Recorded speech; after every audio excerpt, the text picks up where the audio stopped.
Have you ever felt like your life just stopped moving?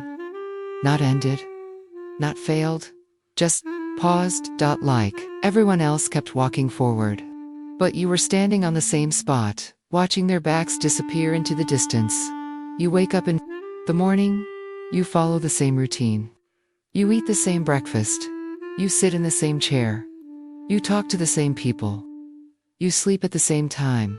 Days pass. Weeks pass. Years pass. But nothing inside you changes. And one day, a quiet, uncomfortable thought enters your mind. Why do I feel so stuck in life? It's a strange feeling. Because from the outside, your life may look normal. Maybe even stable. You're not in crisis. You're not falling apart. But inside, it feels like your soul is sitting in a waiting room. And your name is never called. That psychology tells us that feeling stuck is not laziness. It's not weakness. And it's definitely not something that only happens to unsuccessful people. In fact, some of the most responsible, hardworking, and emotionally strong people feel the most stuck. Why? Because feeling stuck is rarely about your situation. It's about your perception of movement. Human beings are wired for progress, not just physical progress, but emotional, mental, and meaningful progress. We need to feel that our life is going somewhere, that we're growing, learning, becoming. And when that sense of movement disappears, even if life is comfortable, the mind starts to suffocate. It's like sitting in a car with the engine running, but the gears stuck in neutral. There's noise, there's fuel burning, there's effort, but you're not going anywhere. One of the deepest psychological reasons people feel stuck is something called learned stagnation. This happens when a person tries and tries and tries to change their life, but nothing works. Maybe they tried to improve relationships, but were ignored. Maybe they tried to grow financially, but kept failing. Maybe they tried to follow dreams, but responsibilities pulled them back. After enough failed attempts, the brain adapts. It says, movement is useless. So it stops trying. Not because the person is weak, but because the mind is protecting them from repeated disappointment. Over time, they stop setting goals. They stop imagining better futures. They start living only inside routines. And that's when life begins to feel frozen. Another powerful reason people feel stuck is fear of irreversible decisions. When we're young, decisions feel flexible. If we choose wrong, we can restart. But as we age, choices feel heavier, more permanent. People start thinking, if I change careers now, what if I fail? If I move cities? What if I regret it? If I speak my truth? What if I lose people? So, instead of moving forward, they stay where they are. Not because they're happy there, but because uncertainty feels more dangerous than dissatisfaction. Psychologists call this comfort zone paralysis. It's not comfort because it feels good. It's comfort because it feels familiar. Even pain can feel safer than the unknown if it's predictable. There's also a hidden emotional weight that keeps people stuck. And that weight is unprocessed regret. Many people are not stuck in the present. They're stuck in the past. They replay old decisions in their mind, like unfinished conversations. I should have taken that opportunity. I shouldn't have trusted that person. I wasted my best years. These thoughts quietly drain emotional energy. So even if new doors appear, the person feels too heavy inside to walk through them. It's like trying to run while carrying invisible chains. Another overlooked psychological factor is identity freezing. Over time, people build identities based on roles. I am the responsible one. I am the provider.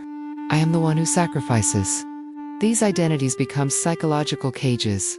Because when a person wants to change, their mind resists. It whispers, that's not who you are. So even if growth is possible, feels like betrayal of self. Many people don't feel stuck because they can't move. They feel stuck because they don't know who they're allowed to become. There's also the slow erosion caused by routine monotony. The human brain craves novelty, not chaos. but variation. New conversations, new environments, new emotional experiences. When life becomes mechanically repetitive, the brain reduces dopamine production. Days start blending together. Time feels faster, but emptier. That's why someone can live 10 years, yet feel like nothing happened. It wasn't life that moved fast.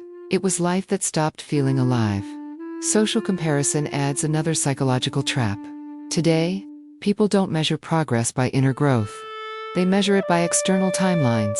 By this age I should have achieved more. Others are ahead. I'm late. This creates artificial urgency, mixed with helplessness.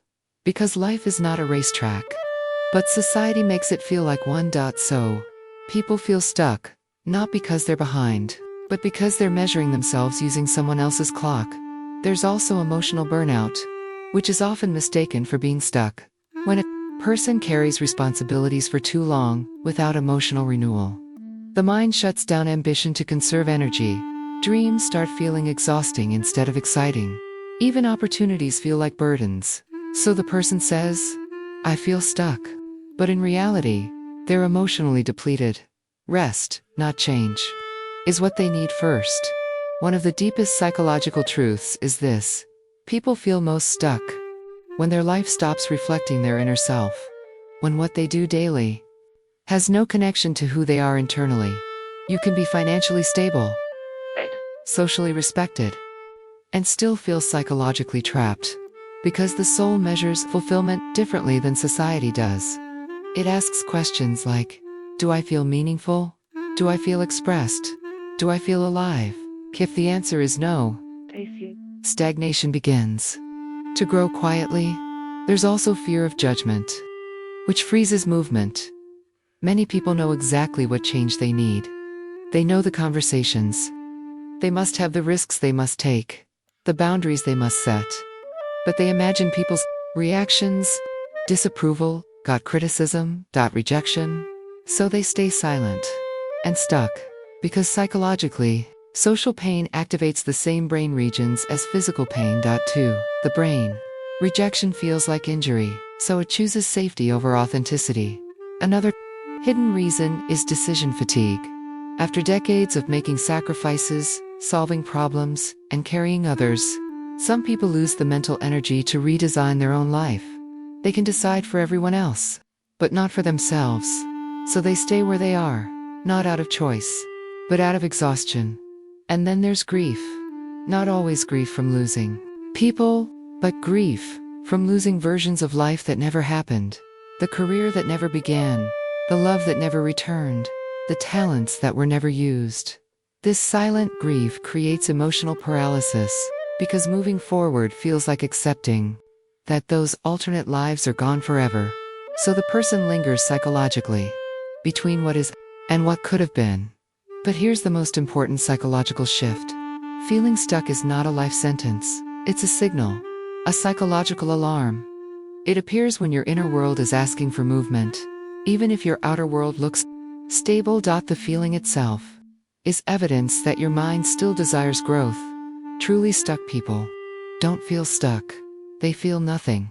So if you feel the discomfort, the restlessness, the quiet frustration, it means your psychological system is still alive, still searching for expansion. Movement doesn't always begin with big changes.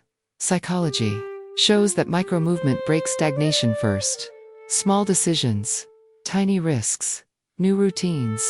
Because the brain regains momentum gradually, not instantly, like rusted gears. It needs slow turning before full motion returns. Meaning also plays a critical role. People feel less stuck when they feel useful, not busy. Useful. There's a difference.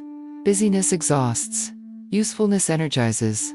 When a person feels they matter, stagnation weakens. That's why mentorship, volunteering, guiding younger generations often revives psychological move-in later life stages. Because purpose restores direction. Another powerful unlock is self-permission. Many people are waiting for approval. That will never come. Approval to rest. Approval to change. Approval to start late. But psychologically, Freedom begins the moment you give yourself permission, instead of waiting for society to hand it to you. And perhaps the most healing realization is this: you are not behind in life. You are on a path that included pauses, detours, responsibilities, survival phases. Progress was happening, just not visibly.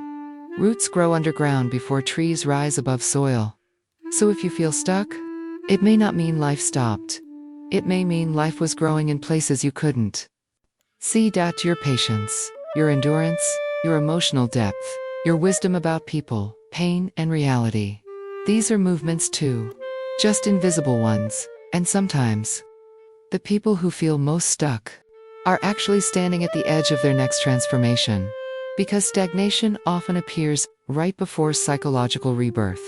The mind becomes uncomfortable with old patterns before it gathers courage to create new ones. So if life feels paused, maybe it's not the end of movement. Maybe it's the silence before direction returns. Because no human life moves in a straight line. There are phases of acceleration and phases of stillness. Both are part of psychological growth. And sometimes, standing still long enough is what allows you to finally see where you actually want to go.